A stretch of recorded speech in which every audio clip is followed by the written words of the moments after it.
There's no city to which we've taken the Antiques Roadshow that has quite such a rich and colourful history as Bristol, where we are today. And this old ship is very much a part of that history. The SS Great Britain, the first ship in the world to be built of iron and driven by propeller, now restored and open to the public in the very dock from which she was launched in 1843. Thereafter, she regularly plied the Atlantic between America and Liverpool and made no less than 32 journeys to the other side of the world. Among the passengers, the first English cricket team to tour Australia. And in those days, you could go first class to Australia for 60 guineas on the Great Britain. In rather less comfort, you could travel steerage for 15. Now, the man who built the Great Britain was the famous Victorian engineer and designer Isambard Kingdom Brunel. And everywhere you look in the city, there's some tangible reminder of his life and work. The Clifton Suspension Bridge is another of his creations, spanning the deep Avon Gorge. Its building spanned more than 30 years and wasn't opened indeed until after his death. But perhaps the greatest of Brunel's creations was the Great Western Railway, of which he was chief engineer. And the old station that he built at Temple Meads has now been turned into a large exhibition hall. This was the headquarters of the Great Western in its heyday, the GWR, God's Wonderful Railway, as it was affectionately known. And it presents for us today, I suppose, the most unusual location from which we've yet done an Antiques Roadshow, because they've removed the rails, the iron way, and where the 815 once left for Paddington, we've set up our cameras. Among our experts today, we have, as usual, a very strong team on porcelain and pottery, including David Batty and Gordon Lang. Richard Price has joined us to give advice on clocks and watches, and the picture department this week is in the safe hands of Philip Hook and David Collins. Eric Knowles, of course, is with us as usual, and on furniture today we have Christopher Payne. And there's the baseline surface. Can I ask you if you've ever been to Clevedon Court? I've not actually been to Clevedon Court myself. My wife has, because she comes from Clevedon, whereas I only moved down there last year. The reason I ask is because it's quite close to Nailsea, and these type of glass ornaments are usually known as Nailsea, but at Clevedon Court they won't have any of it. They say that Nailsea never made objects like this.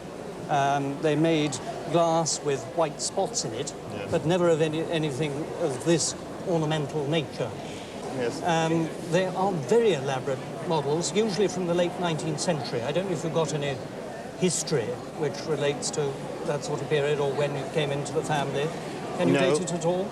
No, all we know is that we looked up reference books after we purchased it, and we understand that it wasn't made later than about 1880, but we don't know any more than that. I suspect it's going to be fairly close to 1880 because of these glass fibres at the top. Yes. I think glass fibres are really quite a late sign. Also, you've got the snow at the bottom of all these ornaments, or perhaps it's meant to be splashing water coming from the fountain. Yes. Whatever it happens to be, I think technically that's going to be a later sign than an earlier one. Right. Now, does this come with a glass dome? Sometimes they have a glass dome. It does, in fact, have a glass dome, which we purchased at the same time, yes. Really? I think you're very brave to bring it. First of all, these are extremely brittle, and the domes can go off bang at a moment's notice. And when they do, they're very, very difficult to replace.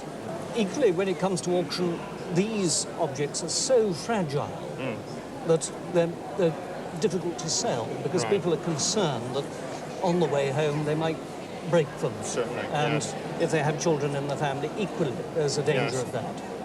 So, although the workmanship and the ornamental nature is of a high degree, they're not that expensive at auction.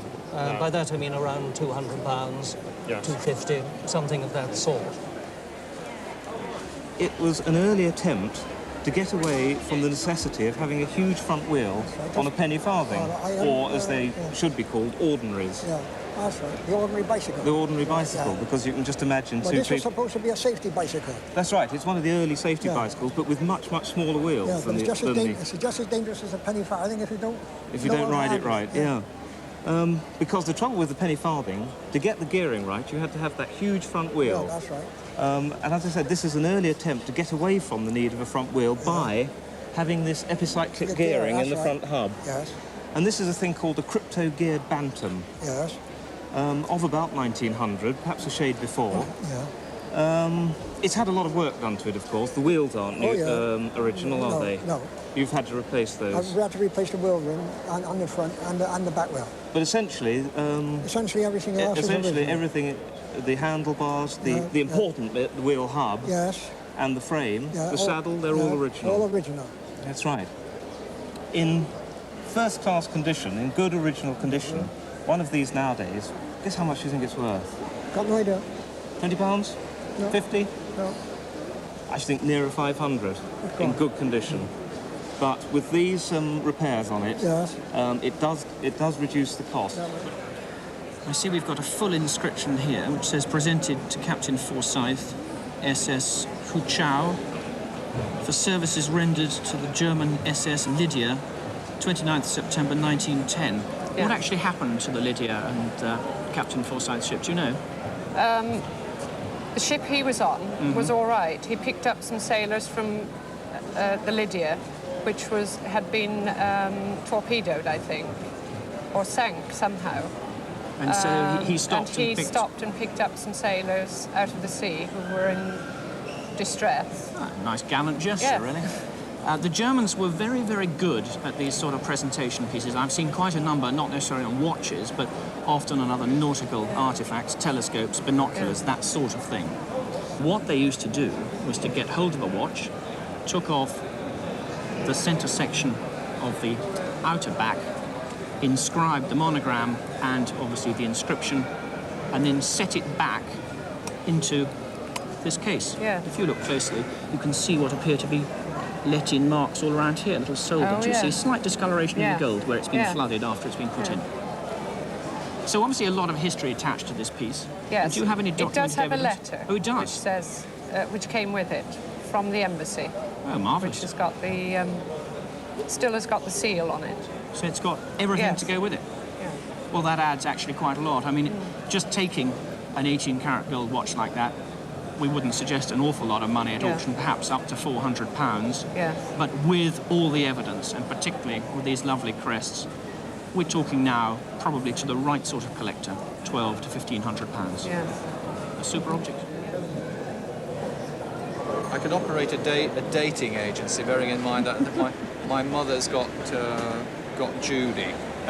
Or maybe I'm telling a fib. Maybe it's Soper. Maybe it's Soper. But either way, I'm sure that they make a happy pair. The proper head for that body should be around about that size. Yeah. So you've got the wrong body. But there is a doll's hospital here, isn't there, in Bristol? So you could probably go and negotiate a new body. First of all, this stuff came to Europe from China, southern China, in the 17th century. It was from a place called Yixing, right on the south coast. And it was so good for making tea that the Dutch and the Germans and the English started to copy it. And this is an English version. It's sometimes called Ehlers ware. Ehlers were a family of brothers that came over from Holland. But this is much later than that. This is, say, well into the 18th century. But the motifs is how you distinguish it. This kind of decoration, which is called sprigging, is never done by the Chinese in the same manner. Very, very fiddly, in Rococo style, very light-hearted feeling about it. And then, of course, the top bit. See all this down here is sort of done on a machine. Yes. It's a delightful little piece. It's probably worth maybe, well, let's say £200-300, maybe a bit more, but that's about it. Well, this is a most unusual medal. We've got a South African war medal for the Zulu Wars. And the bars there, 1877, 78, 79, in the one bar. How long have you had the medal? I've had it about 10 years, but it came down from my father and his mother, and it was my grandmother's uncles. So it is a family piece? Yes, oh yes. Because apart from anything else, it's very, very historic. Because all the inscription is on the edge here. This is the evidence. Quartermaster, Pullen, 1st Battalion, 24th Foot. Quartermaster Pullen was the quartermaster of the 1st Battalion that was annihilated at the Battle of Isandlwana. Yeah. And that was the day before Rorke's Drift. Yeah. The whole battalion was virtually wiped out to a man. There was a handful of men left. And Pullen himself was killed. Now, my first thoughts of this when I saw it, I said to myself that it's worth £600 or £700. But this medal is a historic piece and a very important piece because he was one of the first battalion quartermasters. There would be another battalion quartermaster for the 2nd Battalion. So there's only 2 of them as far as I know. That's right, yeah. And as I say, a little bit of magic. But the price to a collector of the 24th foot would be way over £1,000. The medals for Rorke's Drift, for instance, they fetch far and above any normal South African medal because of the magic on because of the Rorke's battle, Drift. What is particularly interesting, I always think about the bow version of this dragon pattern. Very popular pattern showing this Chinese-like dragon with a sort of bulging eyes on the front. The bow version, for some peculiar reason, always has an arrow coming out of his mouth. Yeah. It may be helpful to remember that bow has got an arrow, you know, a bow and arrow. Yeah. It's one of those little sort of quirks about bow that you can remember from the factory. Yes. If this had been a perfect piece, and it's somewhat damaged, I was going to think in terms of about £1,200, but damaged, perhaps less than half of that. Yeah. But I think it's probably still about £500. This one has been intriguing me a lot. It's a very fine early Worcester sauce boat. Coming down here to Bristol, I'd hoped we'd find some early Bristol blue and white, you know, from Lund's factory, but this is the earliest. Nearest we're going to get to it. And it's Worcester about 1752 or 3, with a pattern which is terribly rare called the crescent moon. It has a little tiny moon above the top there, and a strange fence pattern going around there. But the peculiar thing is that it has on the other side of it a pattern that doesn't exist so far in our record books. So it's fascinating to see it down here in Bristol. Very large sauce boats haven't yet reached the top of the market. I think people find them rather large for their cabinets, so they are a little bit less in value than they might be. So perhaps this is worth, say, £600-700 nowadays. So it hasn't escalated so much. Finally, this teapot over here, which is a very good example of a Lowestoft teapot with a puddingy knob and a typical blue and white pattern, which has been clobbered over with red and gold. Basically, the pattern under there is what we call Mansfield pattern. Yeah. But in the factory at Lowestoft, they clobbered it all over with this red and gold. We call it clobbering, a bit like hitting someone on the head.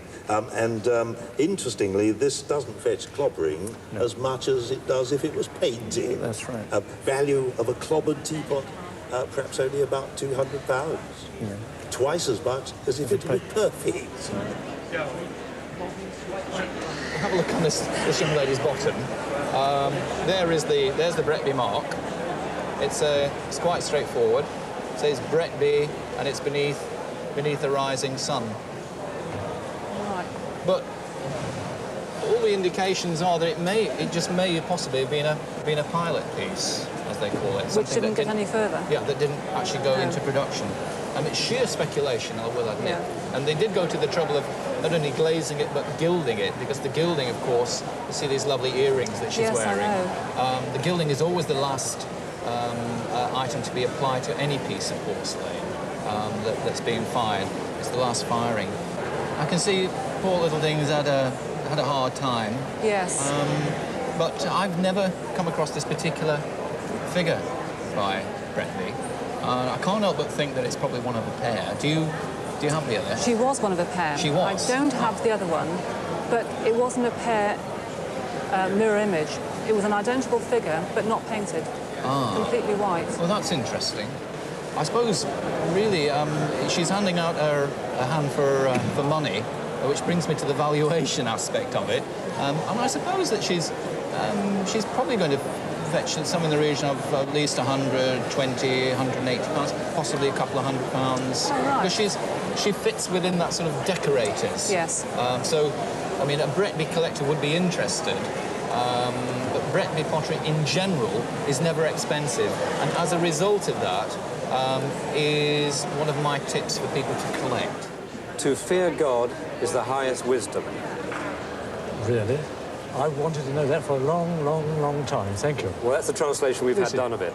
Yes. What do you know about the cabinet? Where does it come from? I really don't know where it comes from. I always imagined it's Middle East, and that would have been Arabic. I bought it along with some other household effects some 25 years ago, so that to me it has no... I can't tell you what its past history is, except it's always fascinated me to know where it came from and what that has meant. And you've satisfied that. Now, if you could tell me something about this, I'd be grateful. Certainly Middle Eastern in origin. Yes. What is interesting about this type of cabinet is that it's Turkish-influenced. Yes. But not made in Turkey, as far as I can tell. This, I think, has been made in Cairo and is heavily influenced by furniture made for the King's Palace in Cairo, the summer palace that was erected for the opening of the Suez Canal. Oh. And I think the Empress Eugénie of France was one of the most important visitors to the palace. For what time would that have been then? In the 1850s. 1850s. So it's well over 100 years old. The reason for that is this waterfall effect, which is very unusual for us, our European eyes, is the sort of effect that you see on a lot of furniture and mirrors in the palace, and in fact on some of the architectural details. Have you tried to count how many pieces of mother of pearl there are? No, but I should think there's a few hundred there, at least. The detail is magnificent, isn't it? Little slices of mother of pearl for the inscription and for all the little stars. All these stars set in, yes. It's very, very nicely made, but it's native craftsmanship. Yeah. I think they could have done this almost with their eyes closed. This panel here, known as mushrabaya, it's the Arabic term, or as we loosely translate it, this mushrabaya panel, which of course you see on screens, and for panels, for window panels and for harems, where the women stand or sit in the room overlooking the street, seeing what's going on with their veils on, or they can drop their veil as long as they're behind this screen. Would that have been made by hand, carved out? Well, no, made on a lathe. On a lathe. On a lathe, but probably a treadle lathe, using your foot. Yeah. And incredible, but I think what would have happened, almost certainly, somebody would have actually made the turning and supplied it to somebody else. So there's probably some poor chap in Cairo at the time who spent 50 years working life making nothing but this mushrabaya turning for somebody else to incorporate into cabinets and into screens. And what is nice about them as a screen is that they were formed like this as big five-fold screens to put in the rooms, and it created a breeze in these very hot, arid rooms of Cairo. Yes. If you bought it 25 years ago, what, just in a house sale or something? No, I bought it with some furniture in the house, and I bought the house, and this came with the house. I paid for it with, among other bits and pieces I bought. So it sort of came more or less for nothing, or very little? No, very little. not quite, not quite, but... Would you be surprised if I said that today it would make at auction £3,000 to £5,000? I would be more than surprised. I'd be flabbergasted. The Victorians and Edwardians were great ones for trying to imitate oil paintings in the printed form. And this is, in fact, it's gone through a roller to give an impression of being on canvas. Yes. It's also been hand-finished in paint. But basically it is a chromolithographic reproduction with some oil on it. Do you know, I don't know how it came into the family, but I know I had it when I was a child. You were a very careful little girl. Yes, but my 3 children have played with it. Really? Well, they and must have not happened very well. Mine would have broken it into smithereens. Very rare for these tin objects to survive in this condition. Yes. That constantly means they're becoming extremely expensive. I don't know what this would fetch. I've never seen it before.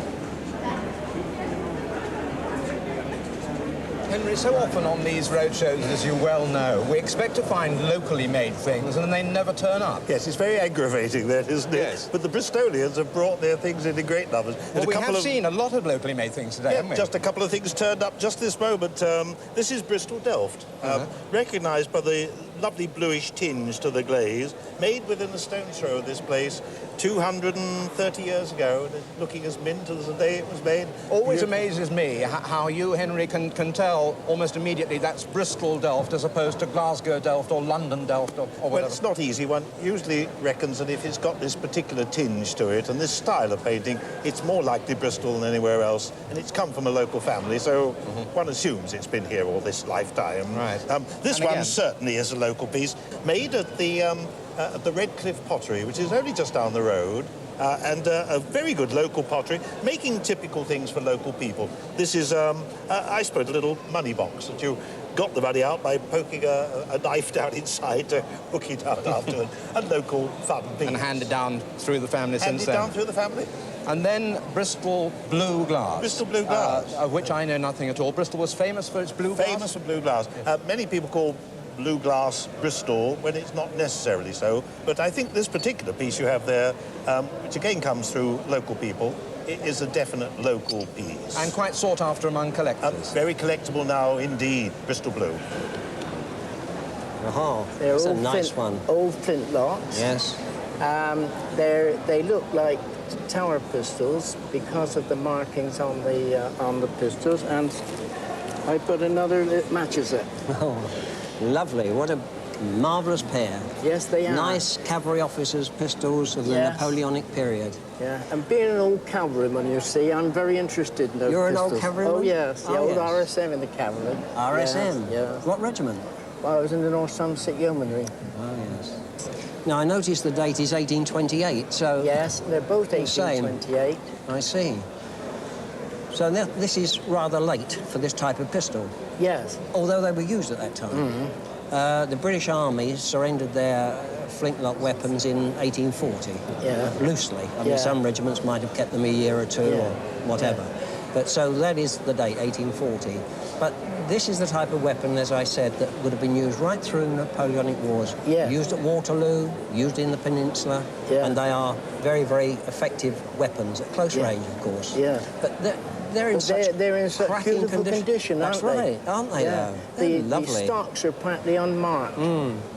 There's hardly any bruising in them. Yes. Let's see what the action's like. Oh, very tight, isn't it? Lovely. There wouldn't be any powder spilling out of there. No, no. All they want is a new flint in each one, and they'd be operational. That's right. You get a little piece of leather to go around the flint. Yeah. But they are fine. Well, I don't know what you paid for them, but I'm sure today, they would fetch all of £1,000 in auction today. That's very nice, isn't it? And you paid? £400. 400? Yeah.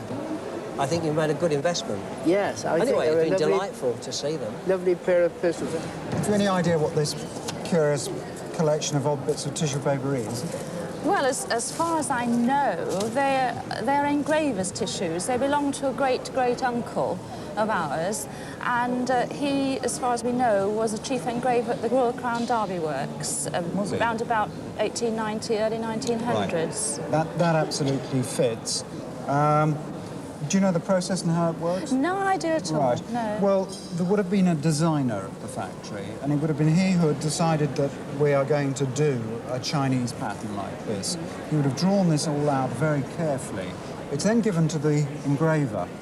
The engraver works on a sheet of copper, quite a thick plate of copper, and he works with a tool called a burin, which is a very sharp-pointed tool, and various other things, which produce stippling effects. And he traces onto the copper the design, and he then works over it, cutting into the copper with his tool. It's an incredibly slow process, and I would guess that to produce a plate like that may take 3 weeks, 4 weeks. Really? Extraordinary length Yes, of time. gosh. Now, when you've done that, what you do is to then take a print onto tissue from that block, and the ink goes into the holes that you've cut. You wipe the whole thing over, so you've got a mess. You then clean it off, and you're left with the ink in the holes. You take a clean piece of tissue, stick it onto the plate, and run the two together through a rolling press, and it forces the paper into the cracks, picking up the ink. And while it's still damp, these are cut up by women and stuck onto the plate, which has been fired once. You can then wait until it dries, you wash off with a sponge, leaving the ink behind, and the paper disappears. It can then go into the kiln and is fired, and it's then permanent. Now that can be done either under the glaze or over the glaze. In this particular cup, it's under the glaze. In here, by chance, we've got a Derby cup in which the red has been put on over the glaze. This is an over-glaze print. The blue's under, the red's on top. Then, of course, you can go another stage further if you wish, and you can gild it. That's another process, and it'll go into the kiln again for that. And would there have been a separate tissue for the gilding? No, the gilding's hand done. I see. I've got something else here which is quite interesting. because this demonstrates the problems you can have when you're trying to stick transfers onto something. This is Copeland. It's about 1840, 1860 in date.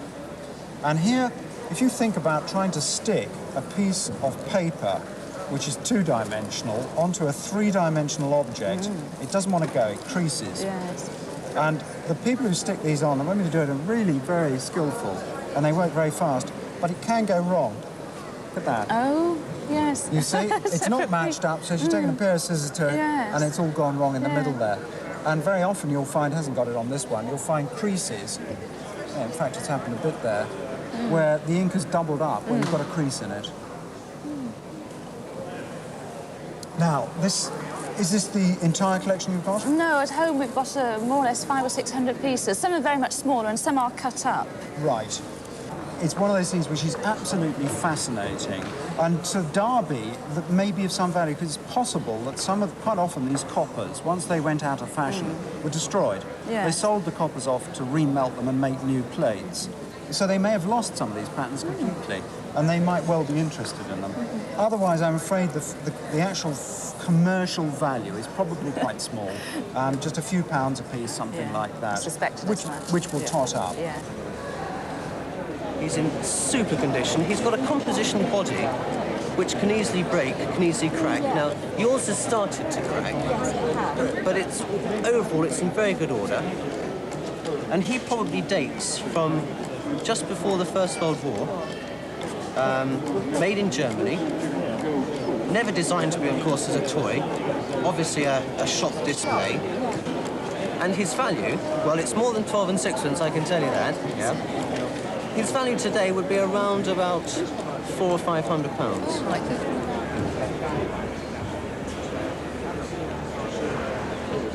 Let's have a look. What does it say? Is this? So what we've actually got, let's have a look. Is anything inside at all? Oh, there it is. There's a mechanism. It's quite a cheap... It's not actually working now. Is it? Pretty cheapo mechanism, really, isn't it? So that contained about £8 of Victory V's, and your little nippers used to come in and say, "Could I have 2 ounces, please?" And he'd open the back up and sell them the 2 ounces. You mean they'd actually dispense them from this in the shop? Yeah. Not a lot of people know that, if I can use a Michael Caineism, but they also made jelly babies. Victory V were the same people that made jelly babies that were pushed to great popularity by the Beatles during the 1960s. In fact, I think the company presented the Beatles with a huge jelly baby in about 1965 or whatever. I don't remember that was around at the time. Well, I only remember my father telling me about it as well. Well, my uncle, or rather my husband's uncle, gave it to him in about 1962. Yes. But it had been in the family for many years, I think probably since it was painted, because they were an old Bristol family by the name of Thomas. Right. We have a view here just below the suspension bridge by the British artist George Alfred Fripp. The colours are pretty good considering its age. He painted this picture. He was quite a long-lived artist, in fact, and he painted this picture at the age of 33. It's very good from a number of reasons. Obviously, there being a local view, but your eye is drawn from the right-hand side with those sheep looking down the gorge, and you can see then hills in the distance where Avonmouth is. You can see in the centre there a merchant vessel being hauled up by rowboat in the centre. It's a very, very good example indeed. It's slight shame here with these fly marks or egg marks or whatever. And I think they can be removed without too much of evidence of them being there in the first place, as it were. Value-wise, it is a good example. It would command, therefore, a high price. I would think its value would be in the region at auction of around £4,000 to £5,000 today. Good gracious, you're joking. No, I'm quite serious. It's a very good example indeed. In fact, it would have been worth more had it been conditioned slightly sharper. Slightly sharper. But no, such is the demand for this artist's work that I'm pretty confident it would make around that sort of sum. All I know was that it was dug up in Dorset by my father, probably when I was a child or even before I was born. It was dug up? Yes. And you have no idea where it comes from, for instance? Not at all, no. I don't know its origin. Well, it was made in Nuremberg, in South Germany, in Bavaria, about 1610, 1620. Oh, goodness. It's supposed to be by a locksmith called Michael Mann, and there you will see the remains of a marvellous lock. There was, in fact, some more of these delicate, tiny little spring mechanisms in there, and there is a keyhole on the front, which is a false keyhole. The actual keyhole would have been covered up here, and you can see it there. That's the proper keyhole, but a little fine bit of brass would have gone across there and covered the keyhole, so you thought that the keyhole was on the front. And then this amazing lock with umpteen springs is just operated by one little key, and then the thing opened. What they kept in there, I don't really know. It seems pretty pointless as a safe, because if you can't open it, you just take it away. All these engravings would have been taken almost certainly from their style from contemporary Dutch engravings, which these silversmiths and engravers tended to use as pattern books. Since you don't know where it came from, I don't suppose you've got, the slightest idea of what it's worth. It's really quite a bit, actually. If it was in cracking order, absolutely super order, I would have thought about £2,500. Really? But I think because of the damage and because it's not absolutely the best engraved one I've ever seen, I think one would be talking maybe £1,200 to £1,500. But it's still not bad if you dig it up. No, of course. I'd like to dig up £1,500 any day of the week. Whoever made this in my father's family, this is how it stayed all its life. I don't know who made it. I don't know who went to Earl's Court. I don't know anything about it except that it belongs to the family, and it's always been like this. We haven't touched it. It's lovely because it's in such super condition. It's a little bit warped, but I think we can get it to spin, can't we? Yes, we can. I mean, that has survived for well over 80, nearly 90, over 90 years in this condition. The Earl's Court gigantic wheel from the 1894 exhibition. The original was built by a chap called Booth, Cecil Booth. And I believe that the full-size version of this, each of the gondolas could contain 30 people. 1,200 in total. 1,200 in total. That's magnificent. And what we've got here is a German cardboard kit. A toy, really, from the exhibition, a souvenir for a child to take home and to assemble out of hundreds, it looks like, of small cardboard pieces to recreate this fantastic wheel. I've not seen one of these before, and I don't suppose I'll see another one again. But it wouldn't surprise me if this was worth between, say, £200 to £300, because it's very unusual. Right, this is 18 karat gold. It's quite a big sort of bracelet, and all this is hand engraved. Quite an unusual, in fact, piece of jewellery. Do you think you might wear that? I have done on occasions, but not very often. It's not really my type of jewellery, but because of the fact that it's the family motto. Well, I think you ought to insure that for probably about £1,000. How much is that? Yes. And I think you ought to wear it as well, because that's what jewellery's all about. Yes. Now you have... Yes. Oh, let's have a look at this. This also is left me by my grandmother. Right.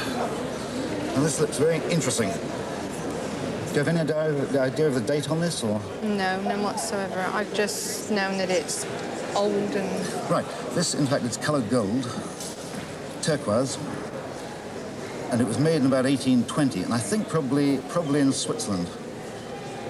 It's in very, very good condition.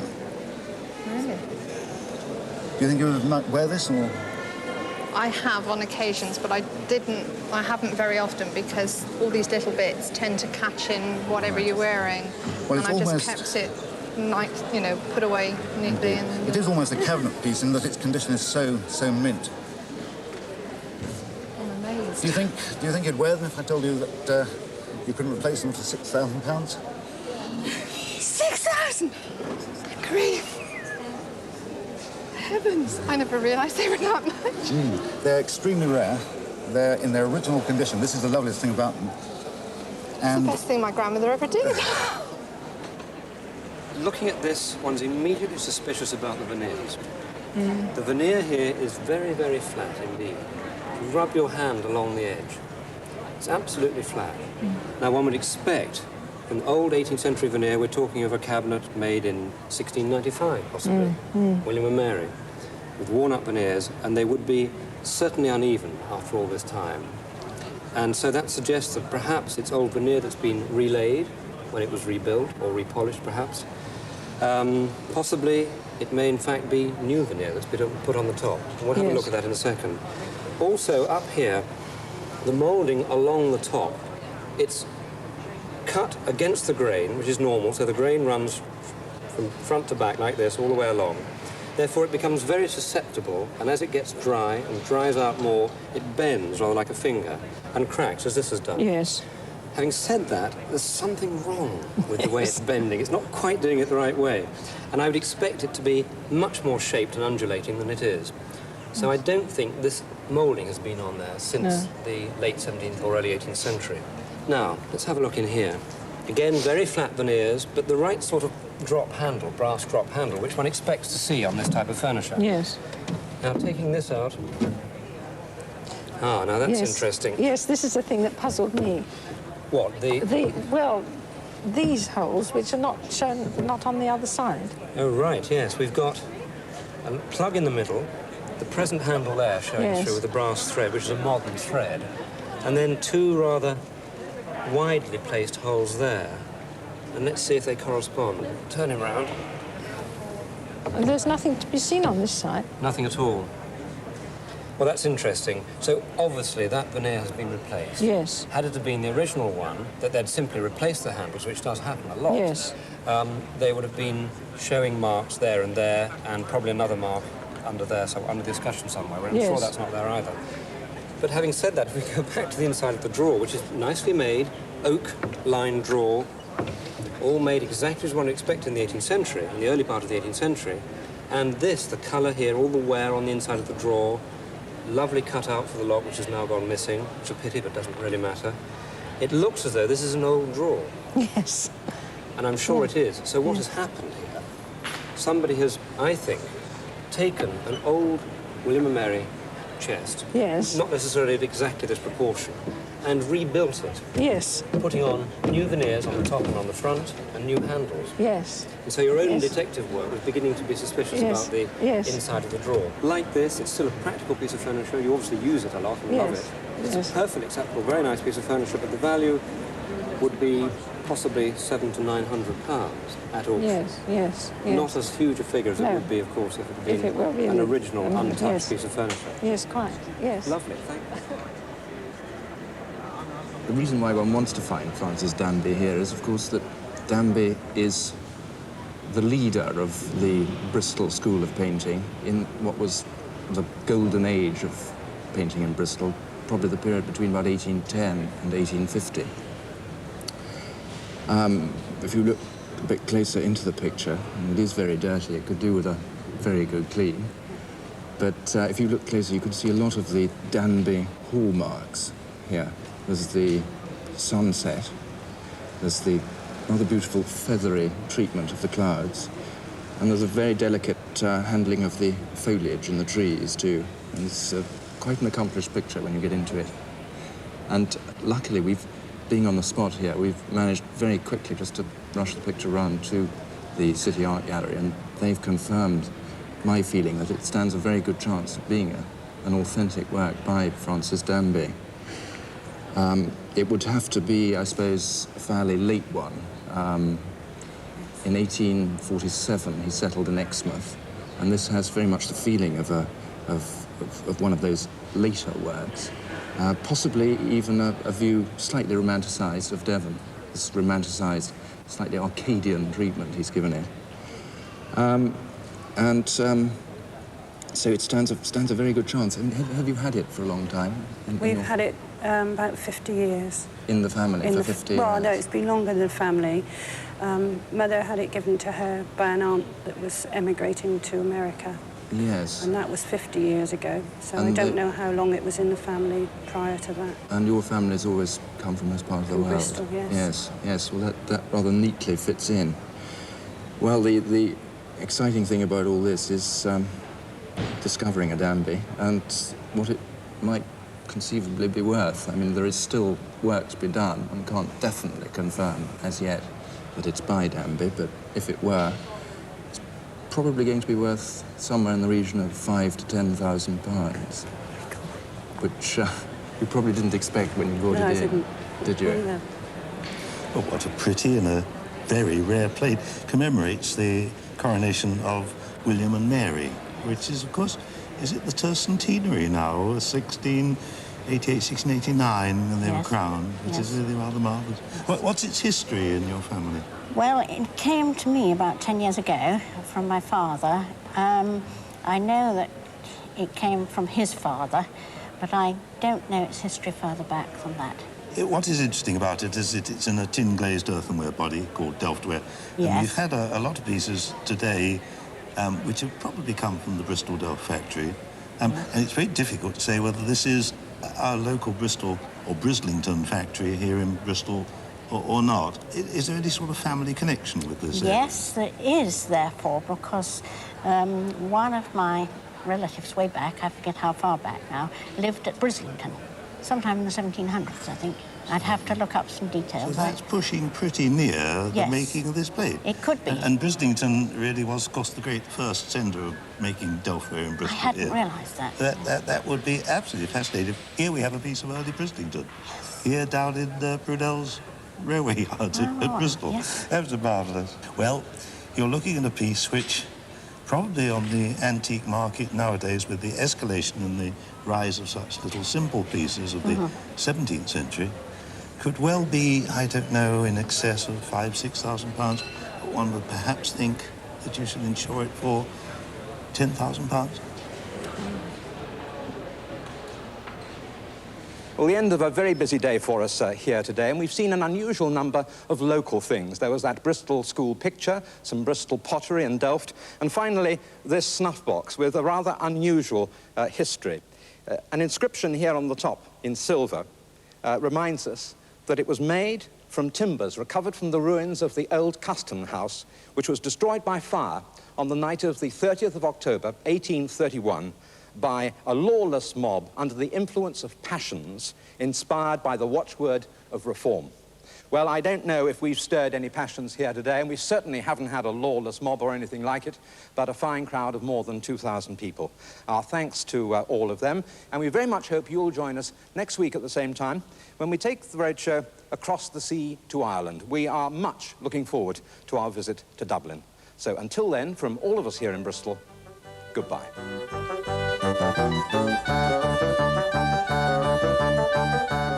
The programme regrets that it cannot give valuations by post